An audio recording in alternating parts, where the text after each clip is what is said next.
doing so. Yes, you do. Calm I'm down, like this Mom. with other people. This is not easy, and it's not comfortable, and it's embarrassing. And so I would equate it to running down a highway in the middle of rush hour, totally naked. I've always believed that it's our greatest struggles or hurts that can one day hopefully be used for good. And so I knew that if I could ever get to a place of being brave enough and bold enough to just lay my pride aside and be real and vulnerable, that I could share about some of my struggles and hopefully help others in doing so.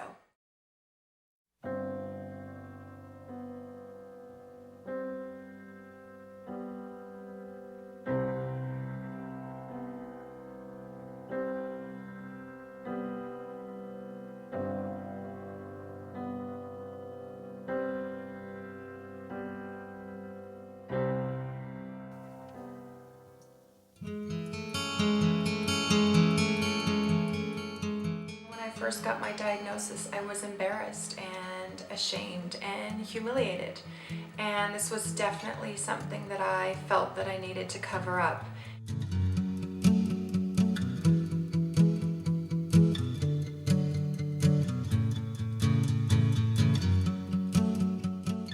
If a friend had come to me about 5 or 6 years ago and told me that they were bipolar, I probably would have said, you know, wow, thanks for telling me, and I would have slowly backed away, and I probably would have put some distance between me and them. And just knowing that I would have reacted that way is proof to me that there were very negative stereotypes and stigmas in regards to people with bipolar and mental illness in general. Unfortunately, the media does a fantastic job of splashing the craziest parts of this, you know, all over the front page of the newspaper or as the headline story of the 6 o'clock news. And so, you know, oftentimes it's the only face of mental illness that people get to see.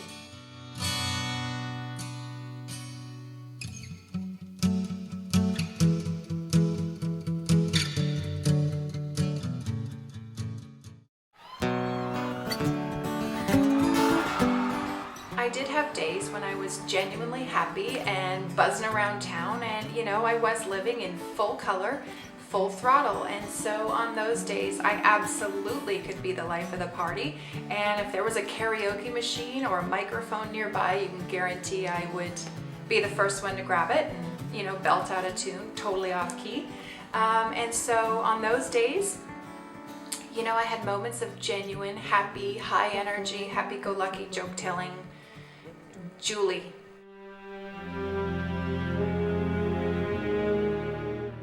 Unfortunately, that was not the case most of the time, and so, you know, on most days I had one of two choices. You know, I could hide away, and so that meant screening phone calls, not answering texts, definitely not answering the front door.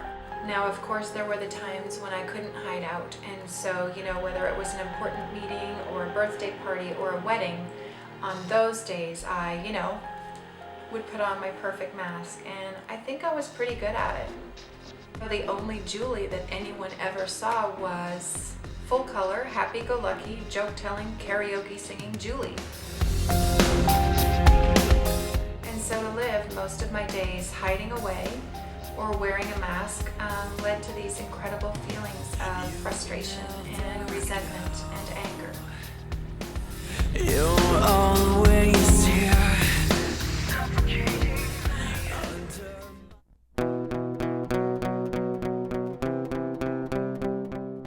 Every day was such a struggle from the minute I got up till the minute I went to bed.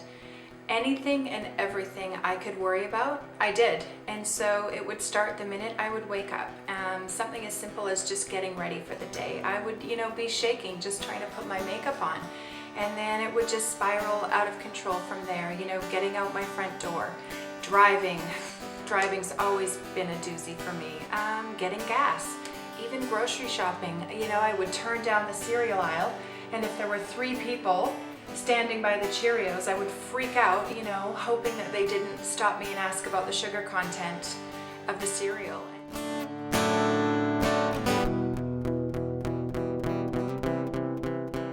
Even walking down the street, if I saw someone coming at me from 3 blocks away, I would panic. You know, should I look at them and say hi? Should I look down? Should I try to catch a glance through my peripheral vision?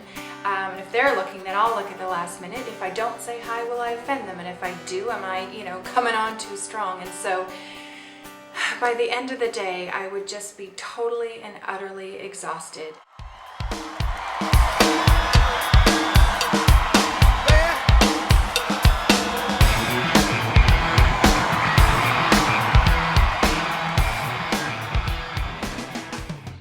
Mania is amazing. It's incredible. You feel like you are Superwoman.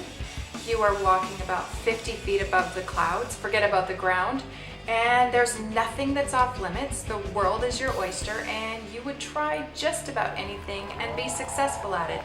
You know, at times I would feel giddy, happy, almost drunk, and if you didn't know better, you would think that I was flying higher than a kite or that I was drunker than a skunk. My Mania also came with these incredible, creative, rocket-fueled bursts of energy. And so, whether it was to write or paint or go and grab some junk on the side of the road and, reinvent it. I just wrote. I sat down at my computer and it just came out of me. I mean, middle of the night, I would just get up and just type. And I don't even type. I don't even know how to type. I'm one of these. So if I don't sleep tonight, this will be the 4th consecutive night without sleep. Unfortunately, within a few days, I could easily swing from being on top of the world to being in the bottom of the darkest pit imaginable, where I, was riddled with insecurities and had lost every ounce of confidence. It was almost torturous because you have a glimpse of all these amazing things that you want to do and you think you can do, and then you find yourself in a place where you don't even know how to begin to grasp at attaining any of them. It did lead to feelings of depression and sadness and defeat. What am I doing now? You're gonna take You're the driving first on the turn highway. on the right. Do I get over or no? Yeah, Oh my take it gosh. over. Ah!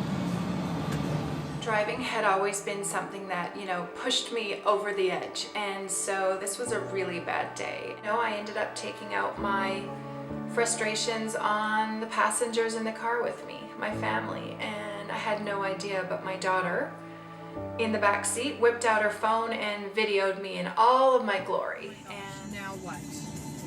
You're merging onto this road. No, I've never driven on this road. Doesn't How dare matter. you?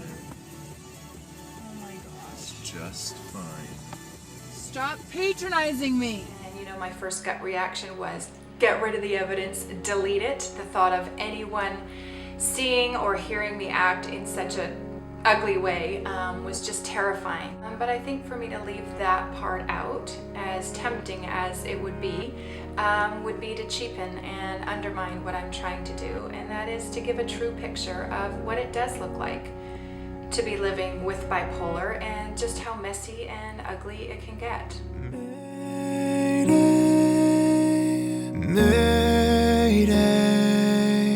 someone save me. I really did think that if I could just take all my chaos and my pain and my misery and, head off to a mountainside and live in a shack barefoot, that my family would be better off. And I did tell my husband to go find another wife. I told him she'd need to be smelly and ugly, but I really did think that he could find so many others that would treat him with the respect that he deserved. Instead of leaving me, it was my husband that begged me to go and get help. And, I never thought he would ever reach a limit. I just selfishly and arrogantly assumed that he would be my punching bag for the rest of my life. So it finally did take the fear of losing my family to get me to a place where I was willing to go and get help. I remember the day I went to the doctor. I was a total brat. I didn't want to go. You know, to be a grown adult and a wife and a mother, and then have to go in and tell another adult that I was a wreck, and that, you know, on some days it was all I could do to just brush my teeth and pull my pants up. And then I remember the day I had to go and see the psychiatrist. Ugh. I knew I was hitting the big leagues, so, you know, I dressed up to the nines, and I even put on a pair of heels, and so I walked as confidently as I could into the building.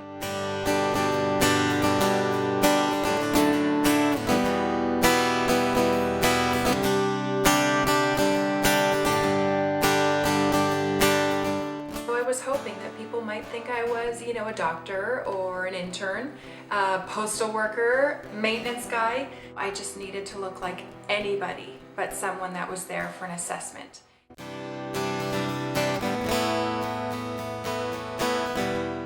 I had no idea that there are different types of bipolar and different levels of severity, and so I am bipolar 2.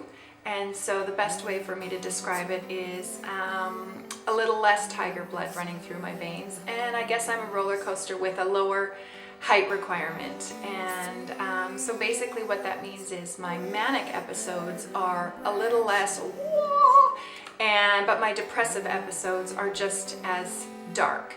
So for me, the right thing was to get on medication. And what my medication does is just levels me out. And so, you know, it shaves off the highs of the highs and brings up my lows to a point where most of the time I'm living life in a great state. I've even moved abroad, and I'm living in a country where I don't speak the language. And so for me to have, number one, said yes to the opportunity, and number two, be out there training and tramming and, you know, attempting to speak a new language, I know for a fact there is no way that I would have been able to embrace this experience in such an enthusiastic way, you know, 5 or 6 years ago. All right, I say we just hop on Let's it go and on. make the best of it. So here we go. Technology part. We're going to...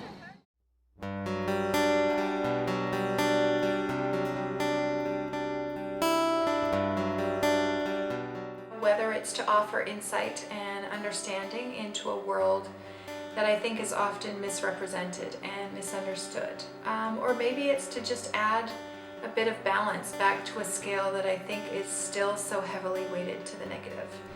And my greatest hope would be that if there is someone out there that is in a not so great place and they're struggling, that they would know that they're not alone, and there are others that have been in the shoes they're walking in, and that it really is worth it to get help.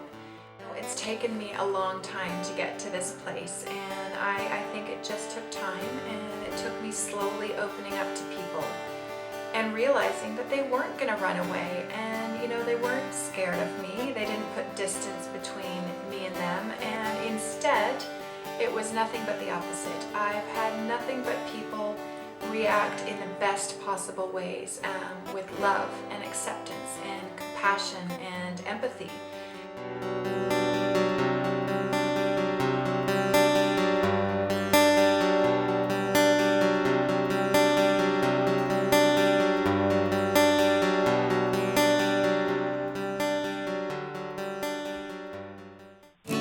Hello, my love.